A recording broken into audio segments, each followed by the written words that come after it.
Hi, I'm Jerry Kelvin, and my channel is all about photographing and filming wildlife. Now, what have I got in store for you today? Let's take a look. Well, hi and welcome to my office. Today's subject is not about photography or filming at all. Something totally different. It's about foods that we can find in my reserve. Bit of bush tucker. So plants like these, fruits on trees and other shrubs and plants, we'll have a look at them as we go along walking down the track. Some great stuff in here that we could survive on for a couple of days. Then I'd just go back home after I'd got sick of what's out here.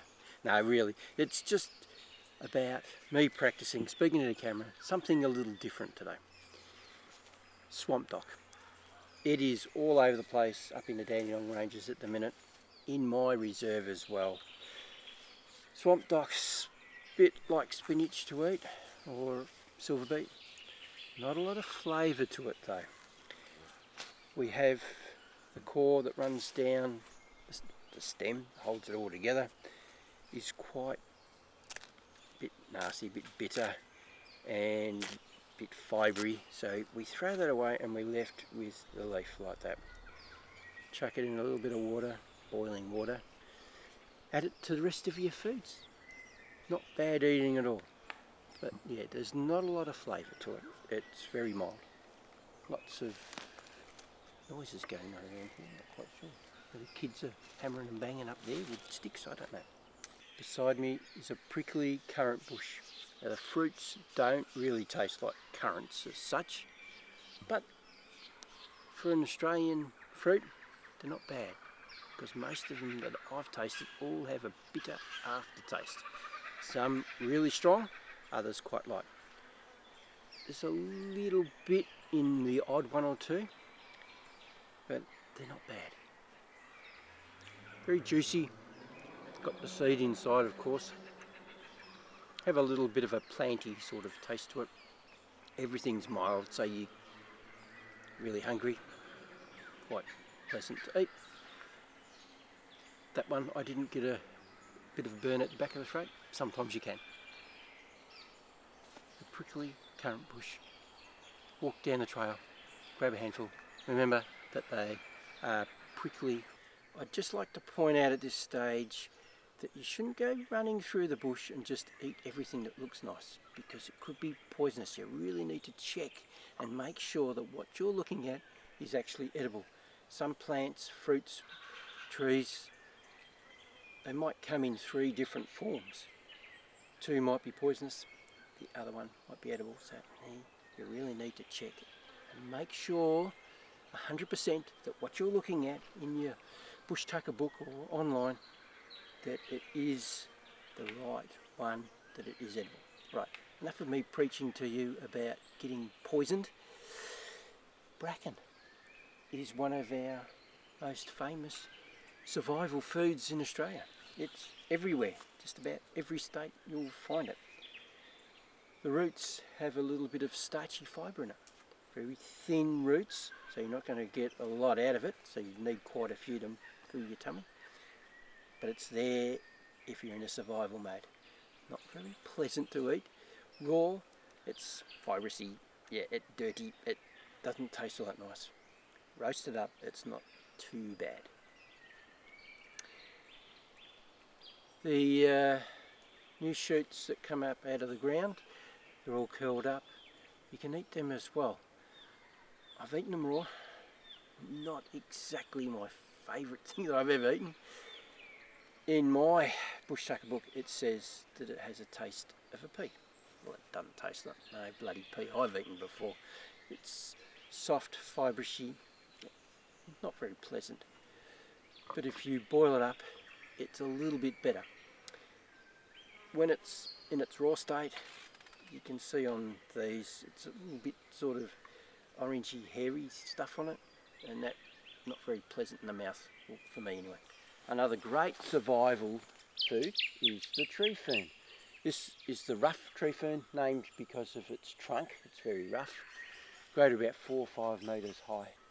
Now if you're in a survival mode, in the very head of the tree, the new growth, that's where you'll find a bit of starchy, fibrey stuff.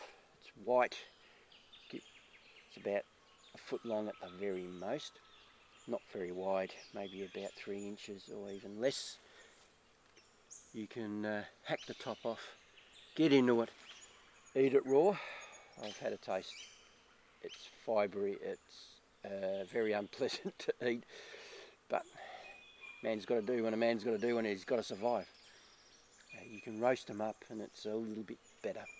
Another great survival food is lilies that we have in the park. You don't see them during the year, there's no leaves or anything on the ground. They only pop out when they go to flower. We get beautiful flowers off these at different times of the year. There's a little round ball, it's the tuber. Very hard to find, take a lot of effort. Aboriginals used to eat them. It'd take up a lot of your day just looking for a handful to keep you going. They have a taste, a watery, earthy taste. Fair bit of moisture in there that'll help you if you, I guess, if you haven't got any water around. They'll help you out with a bit of moisture. Crispy, pop in your mouth. Not all that pleasant on it. They probably could have roasted them up, but I think you would lose the moisture value up if you did.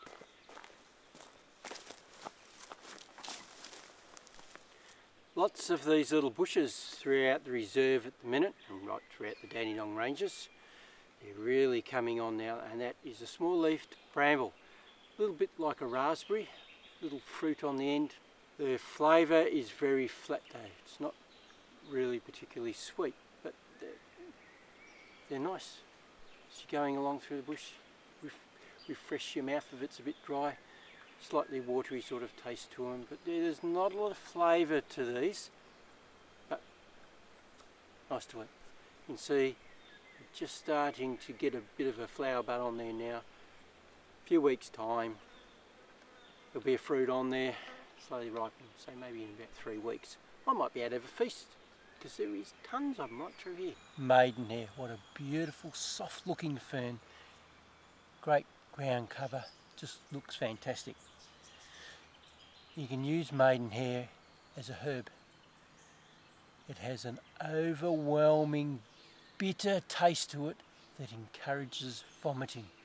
So if you're lost out in the scrub, maybe you've eaten something poisonous and you need to get rid of it, maidenhair is what you'd use. Yeah, there's a formula to follow, a certain amount of the plant matter against a certain amount of water. So that's the maidenhair. Use it as a herb to encourage vomiting. One of the most commonest plants that you'll find right throughout the Dandenong ranges is the flax lily. It's one of the blade grass family. Something to be really wary about when you're hacking through the scrub. Brush your hands on that, it'll cut you like a Stanley knife, and man does it sting. I know, I've done it, not paying attention. Yeah, Ed's got me. They're nasty. The fruit, you can see it from a mile away. Beautiful purple, very bright fruit on it. I don't know what eats these. There's hundreds of them throughout the reserve at the minute. Nothing's even taking any notice of them. Wallabies don't go near them. Birds don't go near them. The possums don't seem to want them neither. I've tasted them every now and then. Some of them, the odd one, isn't bad, but most of them will give you that bitter bite at the back of the throat. Not very pleasant at all. It's not going to kill you. It is an edible fruit. Aboriginals used to like them, but what they used them for the most, I would say, is that you get that black dye coming out, and they would use it on woven baskets out of bark or even the dried grasses. There you go. This is one of my favourite fruits, the elderberry. It's a yellowy white fruit. At the minute this one's still developing, in the of a seedy sort of stage at the minute. But it's the only one I could find that was actually standing up. The rest around the place have all fallen to the ground under the weight of the fruit. The flavour resembles a little bit of the eucalyptus-y sort of taste on some of them. There's a lot of variations in flavour. Generally speaking, there's that hint of eucalyptus. They're a bit like a currant in texture, a red currant. Flavour is very soft. There's not a lot to it. Nice to nibble on, walking through the scrub. Good survival food. And that's the elderberry. Right throughout the Dandenong ranges, there are lots of herbs that you can actually eat. This is one of them, and that's the native mint. Walk through a patch of these and you get this very strong smell of mint. Grab one of the leaves and crush it up in your hand, break out the oils, and the smell changes. It goes to a more earthy, minty sort of smell. A bit planty sort of smell to it as well. Lost out in the bush, you've found a bit of meat and you've cooked it up and it doesn't taste all that nice. Maybe that might be the answer to bring out the flavour, boost up the taste of your meal a bit better. In the background, in the creek, you can see the water ribbon. That's one of those rush sort of families. It has a long root that goes into the ground, quite a cluster of them. Dig them out of the mud, roast them up, and crush up that roasted root and feed it to your baby if it's with you. That's what the Aboriginals used to use for teething babies, and they'd give it to the oldies as well that haven't got teeth. Another survival food. Something I forgot to mention about the native mint. Aboriginals used to use it as a cure for the common cold. Who would have thought? Something to totally avoid when we're hacking through the scrub is the scrub nettle, as I prefer to call it, the stingy nettle, because that's what it does. It packs a powerful sting. Hairs on the leaves and on the trunk. Hacking through the scrub like this, it hides in amongst the bracken, or like this area out here. It's quite a lot of growth at this time of year. High grasses and other plants. It can be very hard to see that it's there, especially if you're trying to sneak up on an animal very quietly, not paying attention. You're pushing plants out the way, you get a wallop. The sting takes a few seconds to build up and then it hits you like a brick in the face. It really stings. After a couple of more seconds, you get a pulsing sting feel as well, so it really builds up. After an hour or so, you get another wallop with numbness. It really goes numb, and it's quite a weird sensation. Such an innocent looking plant has such a powerful sting to it. Something else about this plant that's a bit weird. I find it really strange. Aboriginals use this as a food source. Who would have thought that a plant that packs such a powerful sting could be edible? They would heat up rocks in the fire, put the leaves on, that would steam them, and it must melt away the hairs, I'm thinking, then making it edible and not have a sting to it. Well, who knows? I'm not going to try it. There's no way known I would try one of them. I would hate to not have any feeling on my tongue, having it stinging and being numb for maybe days, who knows. Yeah, I'm not game enough. Maybe if I got real drunk, I might give it a go. But otherwise, I ain't touching it. So there you go. Something to really avoid when we're hacking through the scrub. This is the scrub nettle. The last plant to finish off with is a Christmas bush, or as the miners called it back in the 1850s, White Christmas. It announces that Christmas is coming. Beautiful looking flowers on them. When they drop to the ground, it looks like it's snowing, especially when there's a whole heap of them together. It's just a nice, pleasant plant to look at. Nice flowers. What I use it for though is the leaves. Grab a leaf off, rub it in your hand, release the oils, you get this beautiful smell of eucalyptus. So if you've got dirty hands that smell of something that you may have mixed up or put your hand in that ain't all that pleasant to smell, you can mask it with that.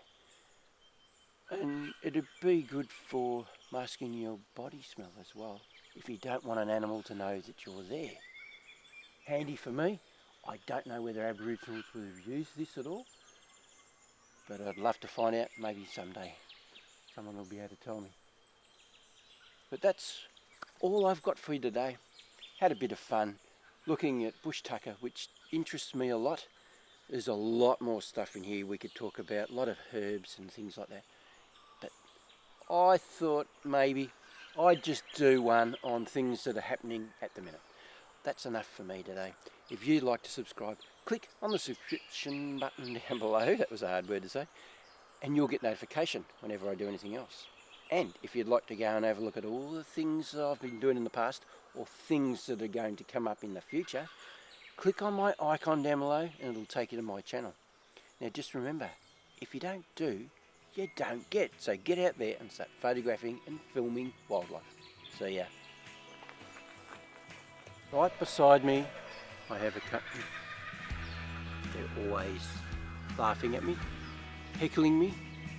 Why am I wearing a beanie? Because if I take it off, okay, it's like a bloody mirror. It shines right back at the camera. So even though it's 30 degrees, I'm putting it back on so I don't blind you.